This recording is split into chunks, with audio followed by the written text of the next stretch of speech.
Welcome to buy stuff. I hope आप सब लोग ठीक होंगे। ये छोटा सा वीडियो मैं नीट के बच्चों के लिए पर्टिकुलर लेके आया हूँ। इसमें 11th के बच्चों को भी हेल्प हो सकती है। इस वाले वीडियो में मैं आपको मोनोशियस और डायोशियस के बीच में जो आपको कन्फ्यूजन्स हो रहे हैं उसको क्लियर करूँगा। और जब हम उनके साथ टर्म्स रिलेट करते हैं बाइसेक्चुअल, यूनिसेक्चुअल, ठीक है, तो ये चीज़ हम पहले क्लियर करेंगे।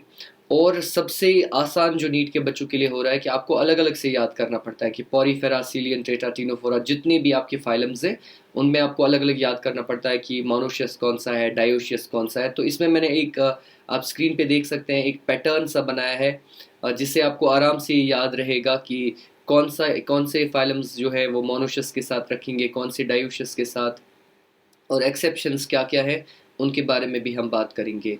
तो पूरा वीडियो देखिएगा इन तक और आपको हेल्प होने वाली है। आपको फिर से अलग देखने की ज़रूरत नहीं है। एक बार आपने ये समझ लिया तो आपको ये समझ आ जाएगा और याद रह जाएगा।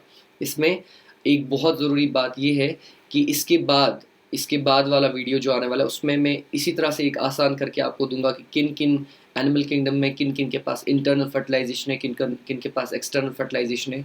ये वीडियो मैं इसलिए बना रहा हूँ क्योंकि जब टेस्ट सीरीज़ बच्चे देते हैं तो मैंने मोस्ट ऑफ द टाइम्स देखा है कि बच्चे गलती कर बैठते हैं। उनको याद नहीं होता कि एग्जैक्टली कौन से इंडिविजुअल्स मोनोशियस हैं, कौन से डायोशियस हैं, या किस में इंटरनल फर्टिलाइजेशन है, किस में एक्सटर्नल फर्टिलाइजेशन है, या किस किस फाइलम में डायरेक्ट डेवलपमेंट है, किस किस में इनडायरेक्ट डेवलपमेंट है। तो ये जो माइन्यूट डिटेल्स होती है इनको आप मिस करते हो। तो इन 2-4 वीडियोस मैं आपके लिए बनाऊंगा, ये शॉर्ट वीडियोस। इसमें आपको क्लियर हो जाएगा और याद रह जाएगा कि इन डिटेल्स को हम कैसे याद रखें। तो लेट्स गेट स्टार्टेड। तो सबसे पहले आप देख रहे हो, सबसे पहले हमारे पास है मोनोशियस, ठीक है। इस मोनोशियस का मतलब क्या होता है और डायोशियस का क्या मतलब होता है ये हम समझेंगे। देखिए, मोनोशियस टर्म जब हम देखते हैं तो इसमें टर्म मोनो यूज़ किया गया है। मोनो का मतलब होता है सिंगल बेटा। मोनो का मतलब होता है, अगर मैं यहाँ पे लिख दूँ, मोनो जो इसमें यूज़ किया गया है टर्म, इसका मतलब होता है सिंगल। और सिंगल से हम समझेंगे यहाँ पे एक सिंगल इंडिविजुअल है, एक सिंगल ऑर्गेनिज्म है, ठीक है। मोनो का मतलब सिंगल। इसी पैटर्न से आप याद रखोगे तो हम याद रखेंगे एक सिंगल इंडिविजुअल है। उस सिंगल इंडिविजुअल में आपको मेल रिप्रोडक्टिव ऑर्गन्स भी प्रेजेंट होते हैं और फीमेल रिप्रोडक्टिव ऑर्गन भी प्रेजेंट होते हैं। या हम कह सकते हैं कि ये सिंगल इंडिविजुअल जो है, ये जो सिंगल इंडिविजुअल है, ये सिंगल इंडिविजुअल मेल गैमीट भी प्रोड्यूस कर सकता है और ये फीमेल गैमीट भी प्रोड्यूस कर सकता है। तो जो ऑर्गेनिज्म्स हैं जिनमें मेल रिप्रोडक्टिव ऑर्गन भी प्रेजेंट है, फीमेल रिप्रोडक्टिव ऑर्गन भी प्रेजेंट है, और वो कैपेबल हैं कि वो सिंगल ऑर्गेनिज्म मेल गैमीट भी बना सकता है, फीमेल गैमीट भी बना सकता है, उन टाइप ऑफ ऑर्गेनिजम्स को हम मोनोशियस कहते हैं। मोनो का मतलब सिंगल, ठीक है। क्लियर है ना बेटा। दूसरा हमारे पास है बेटा दैट इज डायोशियस, ठीक है। डायोशियस में जब आप देखते हैं तो यहाँ पे टर्म डाई यूज की गई है। तो डाई जब मैं लिखता हूं तो डाई का मतलब मैं बताऊंगा आपको। डाई का मतलब हो गया डबल। डाई का मतलब हो गया बेटा डबल, यानी दो। यहाँ पे क्या है, यहाँ पे दो ऑर्गेनिजम्स है। एक ऑर्गेनिज्म बिहेव करेगा एज ए मेल इंडिविजुअल और दूसरा ऑर्गेनिज्म बिहेव करेगा एज फीमेल इंडिविजुअल। तो यहाँ पे सिंगल नहीं है, सिंगल इंडिविजुअल बिहेव नहीं कर रहा है एज मेल एंड फीमेल। यहाँ पे ये मेल इंडिविजुअल है तो ये प्रोड्यूस करेगा मेल गैमीट, और ये फीमेल इंडिविजुअल है और ये प्रोड्यूस करेगा फीमेल गैमीट। तो डायोशियस में डाई है तो दो हो गए, मेल ऑर्गेनिज्म अलग है, फीमेल ऑर्गेनिज्म अलग है, दो ऑर्गेनिजम्स हैं जो डिफरेंट गैमीट्स प्रोड्यूस करते हैं। अब यहाँ तक तो ये आसान है। मोनोशियस रह गया है सर याद, ये तो याद रह जाता है। मोनोशियस का मतलब हो गया सिंगल, एक ही इंडिविजुअल प्रोड्यूस कर पाता है मेल एंड फीमेल गैमीट, और डायोशियस में मेल गैमीट प्रोड्यूस करने के लिए अलग ऑर्गेनिज्म है और फीमेल गैमीट प्रोड्यूस करने के लिए अलग ऑर्गेनिज्म, ये तो याद रह गया। बट जब हम इसके साथ कुछ टर्म्स यूज करते हैं, जैसे कि मोनोशियस के लिए हम टर्म यूज करते हैं बाइसेक्चुअल, यहाँ पे आके आपको कंफ्यूजन होता है। और डायोशियस के लिए हम टर्म करते हैं यूज यूनिसेक्चुअल। अब यहाँ पे मसला हो जाता है क्योंकि आपने ऊपर से डाई पढ़ाया और यहाँ पे यूनी लगाया, और ऊपर से यहाँ पे आपने मोनो पढ़ाया और यहाँ पे बाई लगा दिया, तो यहाँ पे आपको कंफ्यूजन होता है। तो बेटा इसको आप जब यूनिसेक्चुअल और बाइसेक्चुअल देख रहे हो, इसको आप सेक्चुअलिटी के साथ कंपेयर करो। सेक्चुअलिटी के साथ मतलब कि जैसे कि मैं कह रहा हूँ ये ऑर्गेनिज्म जो है ये बाइसेक्चुअल है। क्यों कह रहा हूँ ये बाइसेक्चुअल है, मोनोशियस छोड़ दो, मैं कह रहा हूँ ये बाइसेक्चुअल है।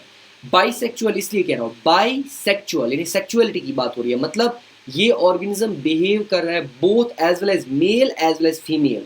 ये एज ए मेल भी बिहेव कर रहा है, एज ए फीमेल भी बिहेव कर रहा है, दो है ना, बाइसेक्चुअल, इसकी सेक्चुअलिटी जो है वो मेल भी है और ये फीमेल भी है। और जब मैं यहाँ पे यूनिसेक्चुअल बता रहा हूँ तो मैं कहूँगा ये वाला ऑर्गेनिज्म जो है ये यूनिसेक्चुअल है, ठीक है, या ये वाला ऑर्गेनिज्म जो है ये यूनिसेक्चुअल है। इसका मतलब हुआ कि ये ऑर्गेनिज्म यूनी का मतलब वन, यूनिसेक्चुअल हुआ, इसका मतलब कि ये यूनिसेक्चुअल, सेक्चुअलिटी की बात हो रही है, ये बिहेव कर रहा है एज ए मेल, या तो ये मेल है या तो ये फीमेल है, दोनों नहीं है, बाई नहीं है, यूनी है। तो यूनिसेक्चुअल से आप समझना या तो एक ऑर्गेनिज्म बिहेव करेगा एज ए मेल या तो वो बिहेव करेगा एज ए फीमेल। चलो ये बातें तो याद रह गई, मोनोशस किसको कहते हैं, डायोशस किसको कहते हैं, ठीक है, हमने याद रख लिया इसको कई तरीके से। बट जब आप बच्चे टेस्ट सीरीज देते हो ना तो बार बार मैंने देखा आप क्या गलती करते हो, आपकी जो गलती होती है बेटा वो होती है कि आपको याद नहीं होता कौन सा फाइलम, आपको बेशक पता होता है मोनोशस किसको कहते हैं, डायोशस किसको कहते हैं, यूनिसेक्चुअल किसको कहते हैं, बाइसेक्चुअल किसको कहते हैं, ये तो आपको पता होता है, बट आपको ये एग्जैक्टली नहीं पता होता कि कौन सा फाइलम जो है, कौन से फाइलम्स बाइसेक्चुअल के साथ आएंगे, मोनोशस के साथ आएंगे, कौन से फाइलम्स आपके डायोशस के साथ आएंगे या यूनिसेक्चुअल के साथ आएंगे, वहां पे आप गड़बड़ कर देते हो। तो यहाँ के लिए एक छोटा सा सिंप्लीफाई मैंने इसको किया है, ट्रिक नहीं बताएंगे, सिंप्लीफाई किया है इसको। तो आप देख सकते हो जो आपके पहले के चार फाइलम्स हैं, जो आपके पहले के चार फाइलम्स हैं, तो जैसे कि पॉरीफेरा आपका पहला फाइलम एनिमल किंगडम में, सीलियंट्रेटा है, टीनोफोरा है और प्लेटाहेल्मिन्थीज। तो पहले के चार फाइलम्स हैं, पॉरीफेरा, सीलियंट्रेटा, टीनोफोरा और प्लेटाहेल्मिन्थीज। बेटा यहाँ पे मैं हायर स्टडीज़ की बात नहीं कर रहा हूँ, पर्टिकुलरली आपकी एनसीईआरटी की बात कर रहा हूँ और जो नीट के लिए इंपॉर्टेंट है उसी की बात कर रहा हूँ, और मैंने जो एनालाइज किया जो आप टेस्ट सीरीज में गलत कर रहे हो उसी के बारे में बात कर रहा हूँ।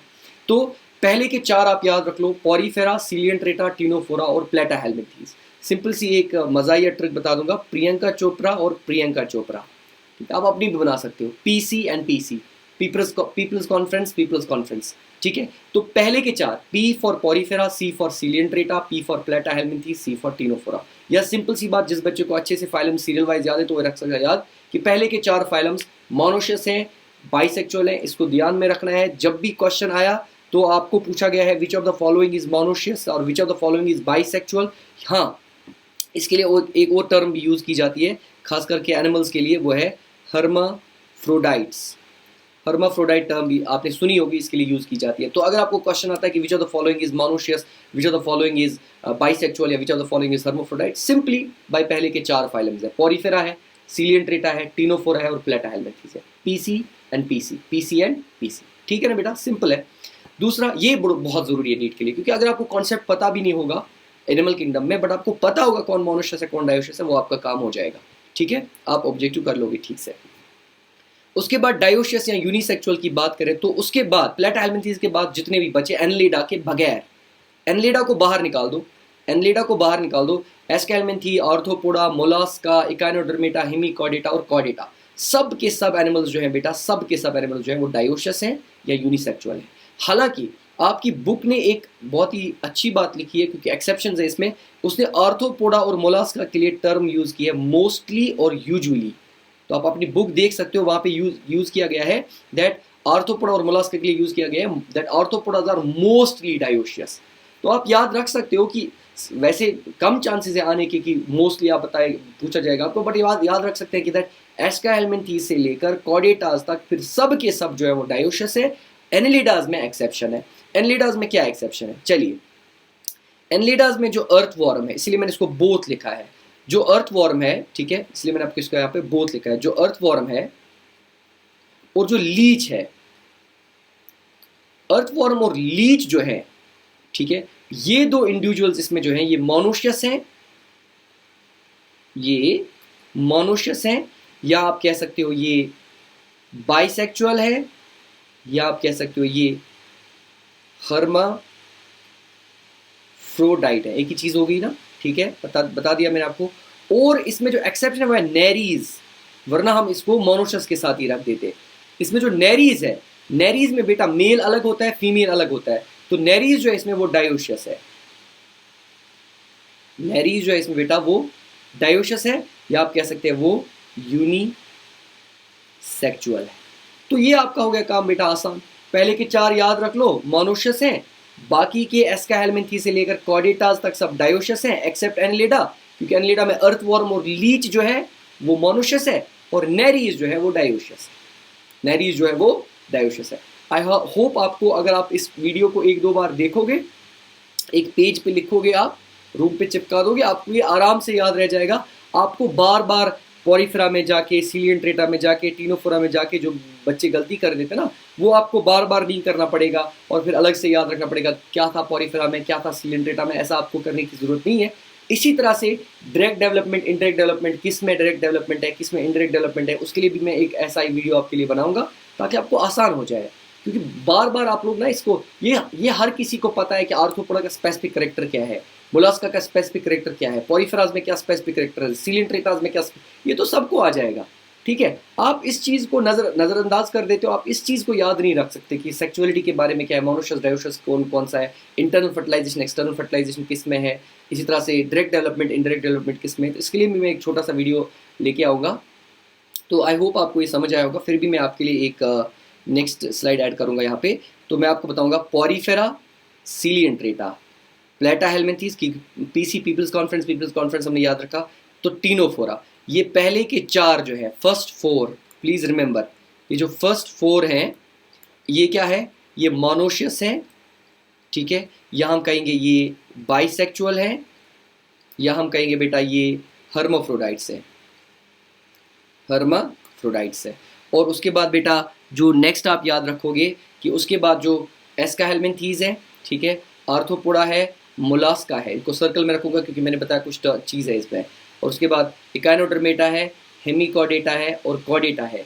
ये सब के सब आप पहले याद रखोगे, ऐसे सब के सब जो है वो डायोशस है, सब के सब डायोशस है, या आप यूज़ कर सकते हो इसकी, सब के सब यूनिसेक्चुअल है। इसमें जो ऑर्थोपोडा और मोलास्का बताया, उसके लिए बताया बुक ने यूज़ किया है मोस्टली या यूजुअली, ये मोस्टली डायोशस होते हैं या यूजुअली, बट आप याद रख सकते हो डायोशस है। और फिर जो एनेलिडा जो मैंने इसमें मिस किया, एनेलिडा के बारे में मैंने आपको बेटा क्या बताया कि एनेलिडाज में जो अर्थवॉर्म है, ठीक है, जो अर्थवॉर्म है और जो लीच है, ये दो जो है याद रखना, EL जो है अर्थवॉर्म और लीच जो है बेटा, ये जो है ये मोनोशियस है, ये मोनोशियस है, या ये बाइसेक्चुअल है, या ये हर्माफ्रोडाइट्स है। मतलब एक ही इंडिविजुअल में मेल गैमिट भी है और फीमेल गैमिट भी है, और फीमेल गैमिट बनाने की कैपेसिटी भी है। और जो इसमें नेरीज है, आप अपनी बुक पे देख सकते हो, ये लिखा है अलग से, इसके लिए एक सेंटेंस लिखा है, नेरीज जो है वो डायोशियस है, या आप कह सकते हो कि वो यूनिसेक्सुअल।